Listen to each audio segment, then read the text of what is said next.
Hello and welcome back. And that's right, today I want to talk about alternatives to Synology DSM.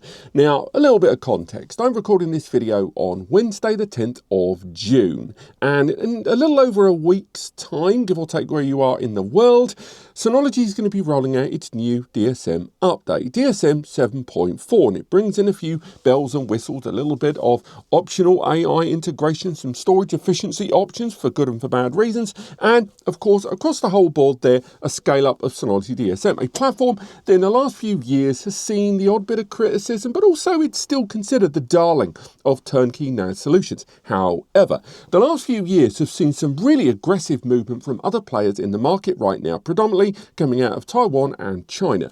This video is serving as a quick summary of where the other brands are at, because if you are either an existing Synology user peering over the fence at others, or you are someone about to make your first steps into the world of a turnkey NAS solution, and you want to know if Synology is still going to have only the answers for you, or that the others may have something to serve to you, this video is going to be for you. But a quick disclaimer out the gate. I'm not going to be talking about standalone NAS software. I'm not going to be talking about TrueNAS or Unraid or Zimmer OS or any of the other operating systems right now where you need to buy your own hardware. These are not options I want to look at. And yes, you could, argue the rules such as Zimmer OS, you can buy it with a Zimmer Q, but I do not consider these mainstream turnkey NAS solutions as the ones I'm going to talk about today. This is about long-standing players and arguably those that are trying to compete directly with Synology, not compete with some of the more entry-level or newer names in the market. Just wanted to get that out of the way before someone gets super angry at me at the comments and arguing me why I'm not talking about TrueNAS. But let's crack on. I think it's fairly inarguable that the brand that is compared the most against Synology in terms of its software over the last few decades has been QNAP, with its QTS and more modern ZFS QUTS platform. And although the platform runs both of these softwares, arguably they are taking QUTS much more seriously, and it looks like they are extending that across the majority of their ranges for the last few years and also moving forward. So we're going to focus exclusively on QUTS. Now, it pretty much brings everything Synology DSM does, but without the polish that Synology does. It's pretty polished now, and the inconsistencies of QTS and QUTS are a little bit behind this brand, but it has to be said on a software level, it's still not as quite as punchy and smooth and kind of streamlined UX as DSM. Now, it makes up for that by being considerably more customizable, considerably more malleable as a platform there, for good and sometimes for bad.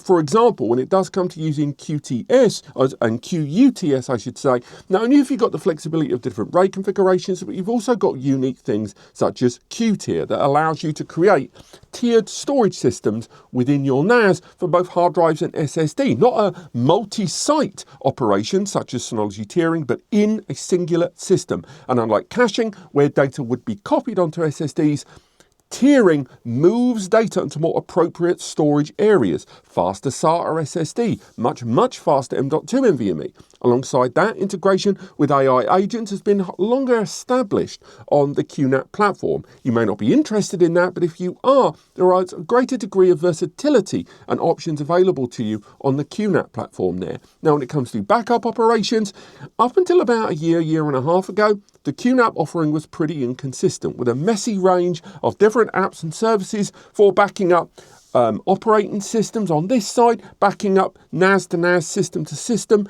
and hyperscale and VM backups, all being handled by different apps and services. This has all been refined now into the HDP application from QNAP that has now merged all of these under a single umbrella for managing your offsite, your insight, your local client backups, your cloud and third-party server backups, virtual machine, and cloud-managed backups on their own first-party platform and third parties, ranging from the larger enterprise scale to the simple drag-and-drop cloud storage we all use.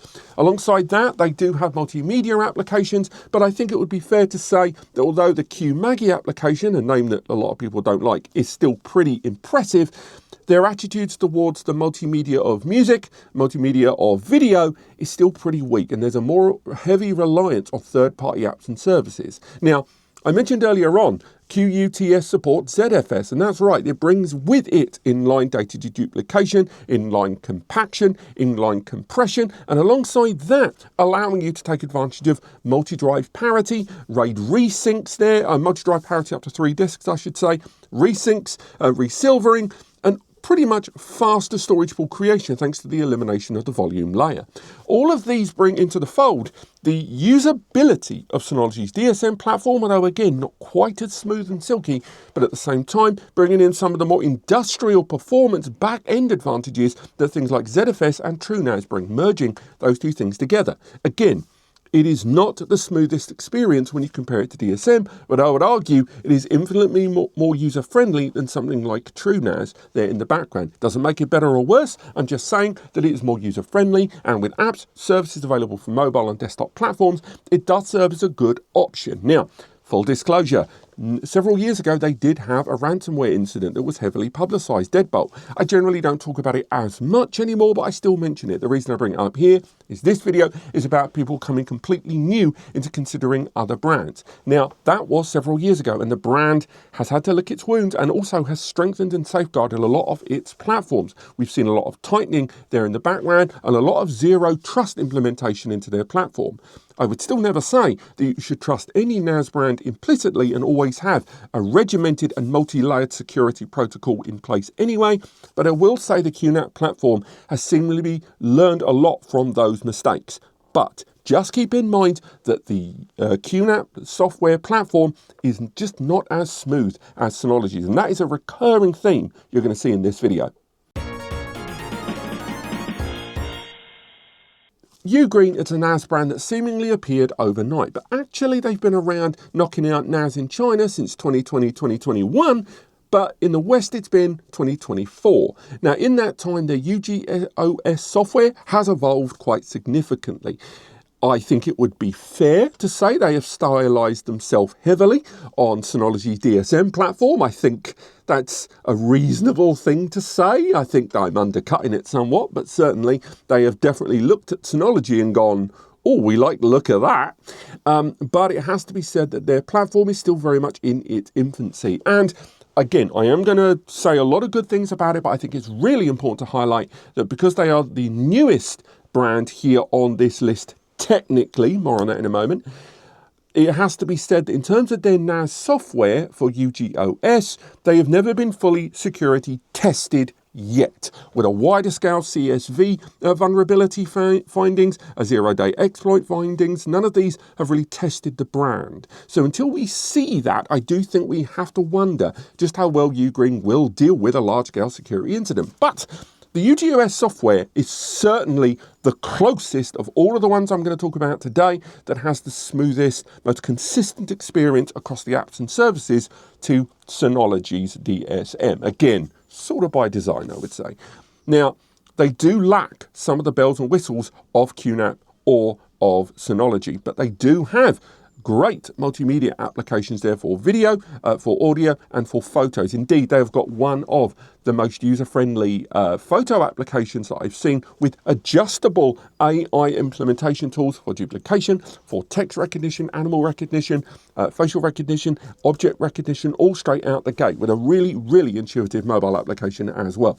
Support of virtual machine implementation there, support of BTRFS like Synology. Also, implementation of the standard RAID functionality there, backup tools as well. Again, nowhere near as mature as Synology or QNAP. Alongside that, things like iSCSI implementation there. They have a security scanner that I'll talk about in a moment, but shared folder utilization, file folder exploration inside. It is a very, very user-friendly platform there.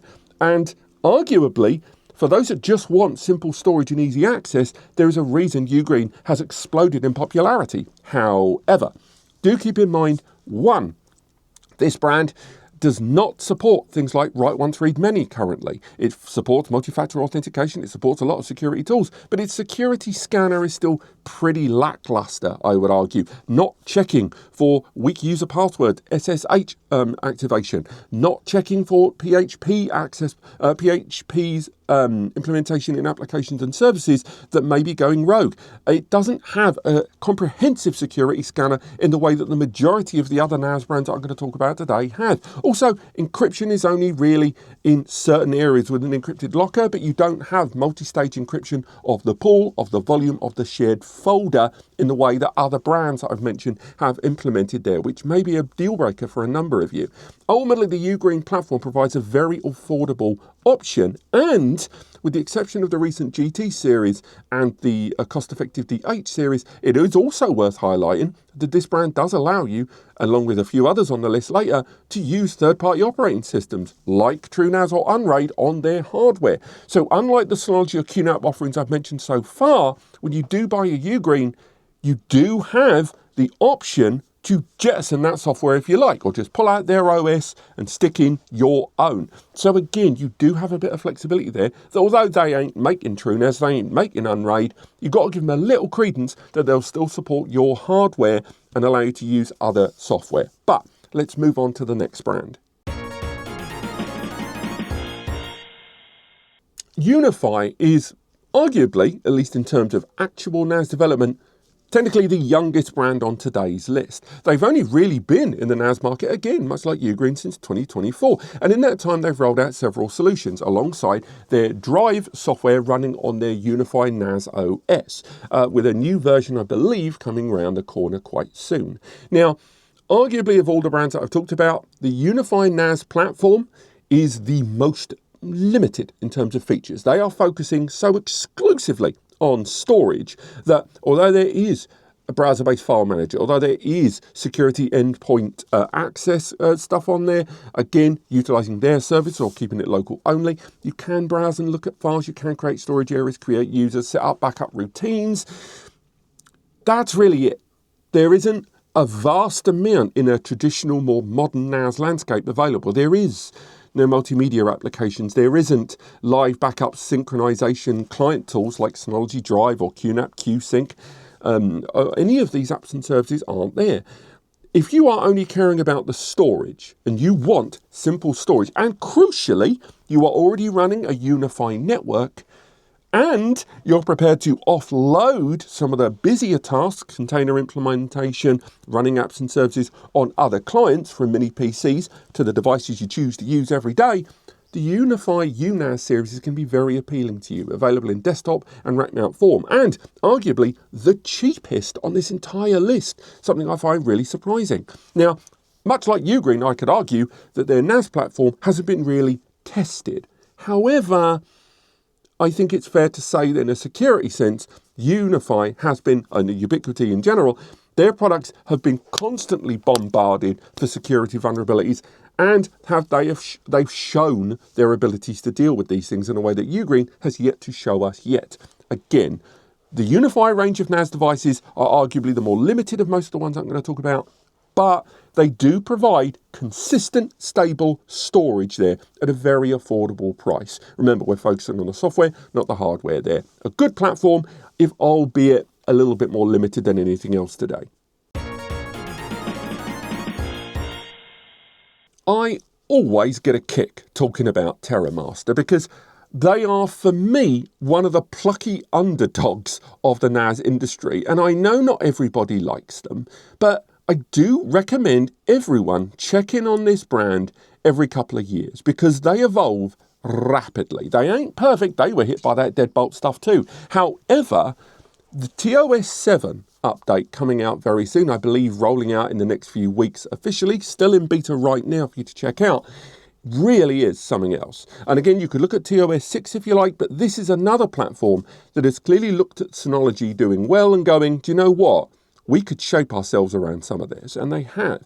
The TOS 7 update pretty much has it all. Everything it has, write once, read many. It has iSCSI. It has a multi-factor security scanning tool. It has multimedia apps. It has the file management backup applications. It has pretty much everything I've talked about from all of the brands so far. It has less apps, it doesn't have support of ZFS, it doesn't have some of those more enterprisey grade tools under the bonnet, but it has provided a very smooth, consistent experience in recent updates there. Again, most users that use TOS 4 or even early versions of 5 would argue with me about the consistency, but I would say the more recent updates to TOS are pretty bloody good. Now, is it perfect? Sod no. TOS 7 still does not feel stable in that beta version right now. And I would argue as well, because of the lack of those client tools compared to the likes of Synology or QNAP, more tailored access can be problematic. Also, they seem to be in a very awkward block of the market right now where they're trying to compete with Synology, QNAP, Asustor, more on them in a moment, UGREEN and UniFi, but they're also having their heels snapped at by a plethora of cheap entry-level Chinese NAS options in the market right now. But we forget, because TerraMaster's been in the market, I think, for like 12, 14 years at this point. It might be a fraction shorter or longer. They have got more legacy than the other entry-level Chinese brands, but they're competing against these Taiwanese brands here that have got even longer in the market and a bigger trust scale as far as everyone's concerned. Now, their security is seemingly better than some of the other options I've mentioned today, not all obviously, and they have integrated that isolation mode that I love so much and pretty proactive security precautions, arguably since the deadbolt incident that impacted QNAP, them, Asustor and others. But don't think the TerraMaster experience is as smooth as silk as DSM. It requires a bit more work, and I would argue you are going to hit the odd wall early doors. But once you get over that, if all you care about is simple storage, but you want simple storage with the option of doing more, TOS can be very, very desirable to you. And arguably, compared to the brand I'm going to talk about shortly, has actually challenged a lot of AI services with things like OpenClaw and AI photo integration, introducing a surveillance platform to mix results, I would say, and also a community app center as well. So again, do check out a beta. You can go online and actually demo their software via their own website, just like all the other brands today. But most of the stuff you hear about online with TOS is seemingly a few years old. So I do recommend, if you are considering their brand, to check them out in their current standard. But let's move on. Asustor is always seemingly the bridesmaid and never the bride. ADM, I'm going to say it, is one of the most consistent platforms in 2026 for NAS compared to any that I've talked about today, for good and for bad. What do I mean by that? Well, the design of all of the windows, the design of the UX, the design of the application services, the design of the clients, everything is house standard. There isn't much inconsistency in the design, the presentation, the aesthetic, and the model. They are a little bit more Android feeling when some of the others I've talked about today are either a bit more Windows or a bit more Mac. Now, what did I mean by when I said it was good and bad? Well, although they have all of the fundamentals nailed, they don't have the big, exciting AAA plus services. So again, we've talked about it before. Their surveillance application does feel a little dated. Their integration in photo management lacks a lot of the AI customization advantage that users expect these days. The multimedia applications there, everything just feels a little dated. It's consistent UX design, but it is slightly in need of an overhaul. And as other brands go into new versions, updating their design, updating the responsiveness of their platform, the Asustor platform remains consistent and responsive, but just feels a little dated. Now, all of that negativity aside, we have to acknowledge, one, you will do a lot worse. They have the multimedia apps, they have iSCSI, they have the security scanner, they have VM management, they have Docker and containerization, they have Worm, they have multi-layered encryption, they have everything you're going to need. They just have it to a slightly more standard level without any of the exciting stuff. And if you don't care about that for security reasons, for just general setup and forget storage reasons, the ADM platform from Asustor is still very, very good, and they are integrating now other bells and whistles into their services alongside more interesting hardware on the horizon as well. Again, this feels like I'm damning with faint praise here, but you could do a hell of a lot worse. And given that ADM arrives, again, much like the other brands I've mentioned, ADM and Asustor NAS is allowing you to use third-party operating systems, and they did it first, by the way, right for repair, etc. You've got to give them credence for not only laying the groundwork ahead of others, but also just generally that their platform focuses nailing the consistency of the fundamentals, something that when other brands are reaching for the stars and not worrying too much that the ladder's wobbling, has to be applauded. The bottom line is Synology's Disk Station Manager platform right now is still the best in the market. It's not, I would argue, the most innovative. Certainly, they do seem to come to the new innovations in this world later than some of the other brands I've mentioned. But when they do it with a confidence and consistency that is built upon rigorous background testing. And I've got to give them credit for that. This is a brand that does annoy me, and I would argue is changing its perspective long term towards the enterprise, and arguably, whether it's going to be next DSM 8 or Active Protect is slowly going to suck all the air out the room for the brand, we'll have to wait and see. But arguably, the brands I've spoken about today are different for a reason. Brands like QNAP that are really trying to push the envelope, sometimes to their detriment. Brands like UniFi that are focusing on consistency and storage only. Brands like UGREEN that are trying to shake the entire market up. Brands like TerraMaster that are trying to keep up with emerging trends, but at the same time being a comparatively small brand to the bigger boys. And Asustor at the background, just keeping things stable. All of these add up to great options for you in the market right now. So, again, vote with your wallet whether you want to go for Synology's DSM platform, which is very, very good, but with slightly murky questions, or the others where you have to compromise some of that smooth, silky experience. Thank you so much for watching. If you've enjoyed this video, then there are links in the description to a number of recommended NAS devices that at the start and the end, I should say, of 2025 are recommended for best in different classes from all of these brands. Using those links will result in a small commission coming here to NAS Compares and results in us being able to keep doing what we do. It's just me and Eddie doing this, and the free support services, the videos, the articles and more. It's a hard time to try to cover these subjects right now in a niche topic. Thank you so much for watching, and I'll see you next time.